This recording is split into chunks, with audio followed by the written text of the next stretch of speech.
Hi guys, Milog Tarot here. Welcome back po for your kapalaran sa pag-ibig.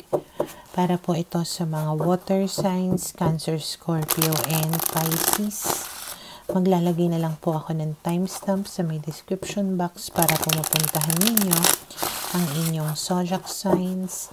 Pero syempre, this is a general reading, kaya hindi po lahat ay makaka-relate. Okay, so we will start po with Cancer. Ano kaya yung posibleng pagdaraanan ng mga Cancer sa mga susunod na mga araw? We have here the Four of Swords, the Five of Cups, the Four of Cups, and the Nine of Swords. Okay, sa nakikita ko dito, maaaring meron pa rin kayong iniisip dito, namimiss, iniiyakan na tao, ganyan. Na gusto ninyo sana na makarecover na dito, gusto nyo nang makalimot, maka-move on, pero hindi nyo magawa. Every time na you find yourself alone, or kahit na nagbabakasyon ka, nagpapahinga ka, bigla mo na lang maaalala, mamiss, so mag-overthink ka, and then, yun nga, nag-iiyak ka. Okay? And then we have here the King of Wands, the King of Swords, the Six of Coins, and we have here the Eight of Swords. Okay. So nakikita ko dito, may chance naman na makipagbalikan sa'yo itong tao na ito. Ayun nga lang, pag nakipagbalikan siya sa'yo, malaki rin yung chance na parang masasakal ka na naman, mahihirapan ka na naman dun sa sitwasyon, feeling helpless ka na naman, basta hindi maganda, kumbaga yung epekto sa'yo noong pakikipagbalikan sa'yo nitong tao na ito. Maaari kasi na itong tao na ito ay may pagka-agresibo, or pwedeng may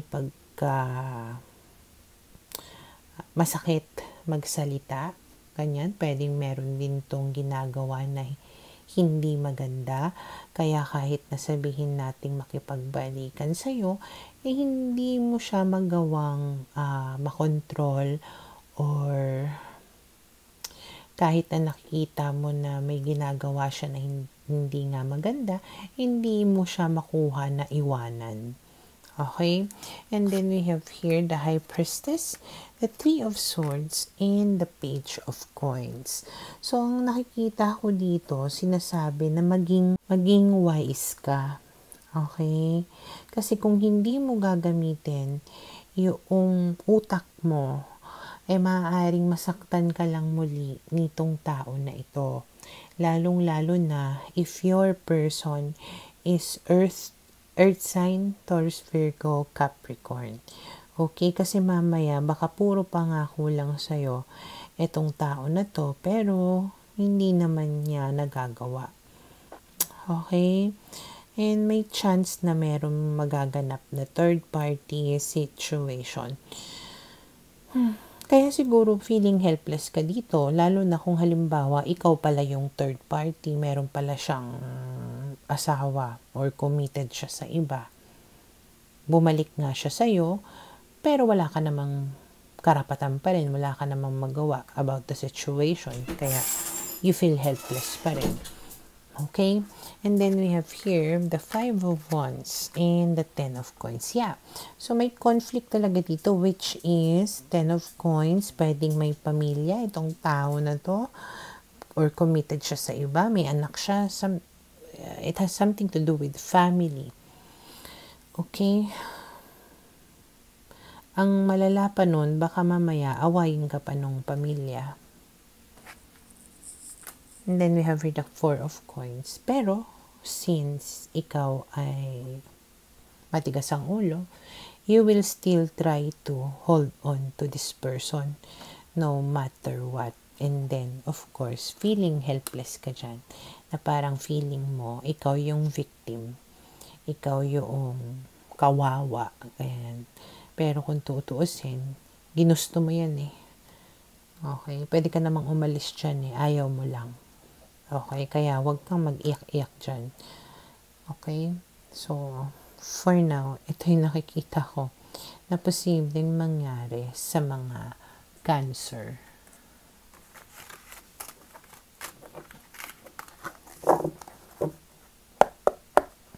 Para sa mga Scorpio, okay, let's see. Ano kaya yung posibleng pagdaraanan ng mga Scorpio sa mga susunod na mga araw?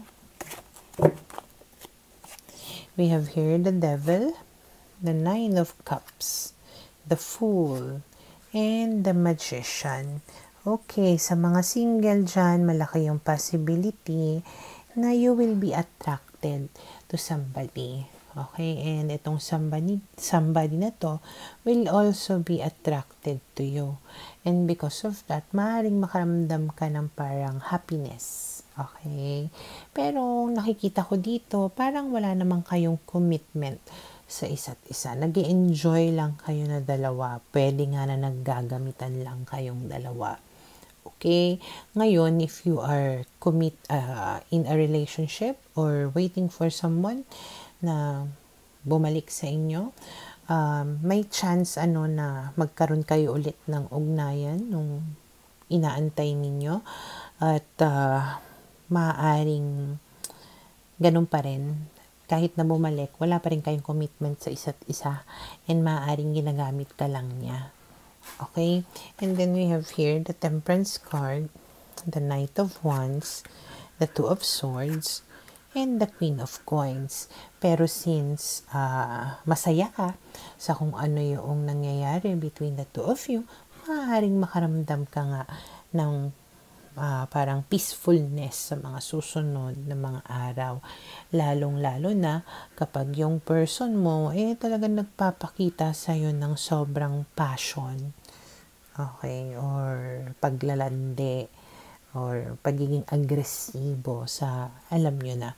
Okay? So, dahil dyan, maaaring you will take a gamble, take a risk na naman na parang wala kang pake, na parang bahala na kung anong mangyari, ganyan. Parang bumabalik dito yung somehow confidence mo na it's okay, parang as long as nandyan siya, masaya kaming dalawa, ganyan, may mga nangyayari sa amin na magaganda. Okay, and then we have here the Ace of Coins, the Two of Wands, and the Judgment card. Okay, so ang maganda dito, pwede naman na seryosohin ka nitong tao na to in the future. Okay, na parang there will come a point na magkakaroon ng sudden realization na okay, so maybe siya yung tamang tao talaga para sa akin, mahal ko talaga siya, siya ang pipiliin ko, siya ang pakakasalan ko, something like that. Okay, and then we have here the Five of Cups and the Queen of Wands. But as of now, as of the moment, hindi kayo pantay ng level of maturity or level of commitment with each other. Pwedeng mas immature siya kaysa sa'yo. Pwedeng siya ay naglalaro-laro pa lang habang ikaw talagang medyo atat ka na maging kayo. Okay? So, yun ang magiging problema.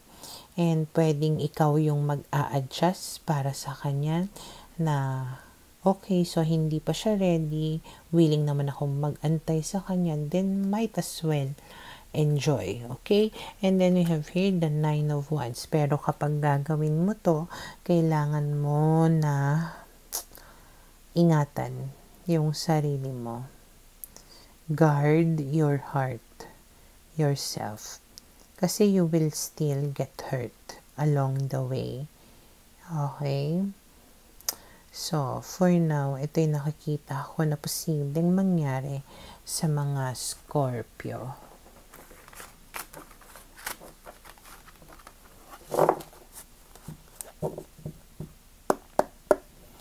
para sa mga Pisces.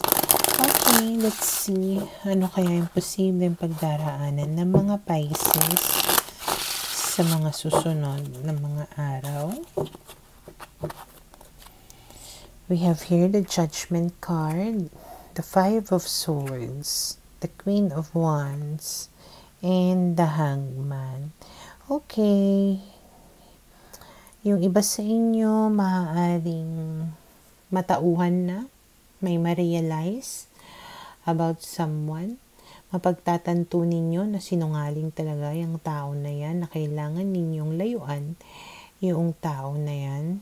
And pwedeng makukuha nyo na yung lakas ng loob nga ninyo para tuluyan na naiwasan yung tao na sinungaling na yan. Okay?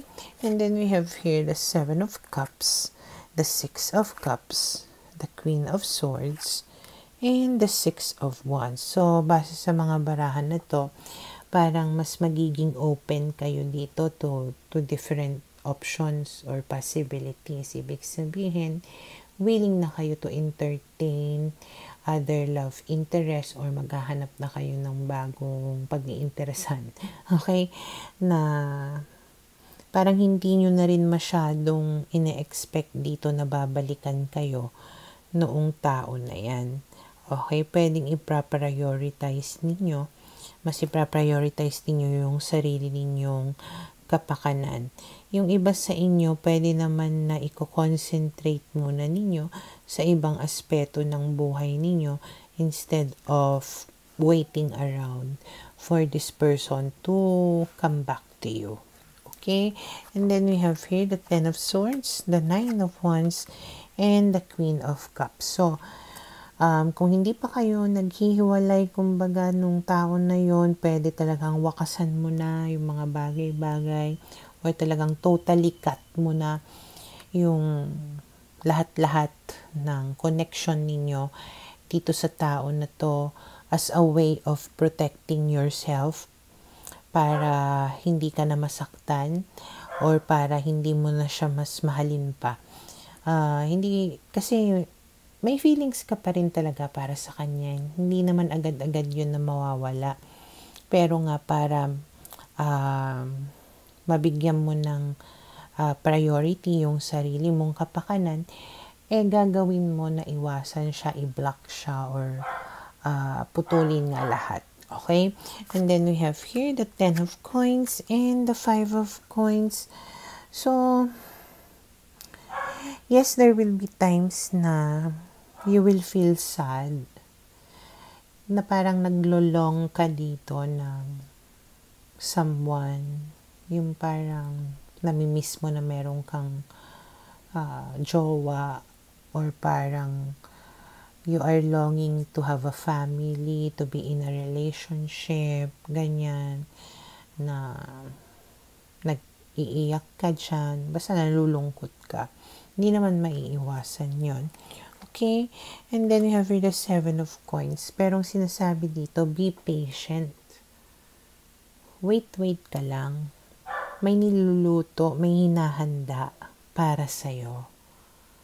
Darating din yun. Kailangan mo lang mag-antay na maybe kailangan mo nga muna na i-concentrate muna sa sarili mo etong panahon na to para pagdating nung tao na nakalaan para sa'yo ay handang-handa ka na. Pati ikaw, kumbaga, parang kailangan mo rin munang maluto para handa ka ng makain, or handa ka na para doon sa tao din na nararapat para sa'yo.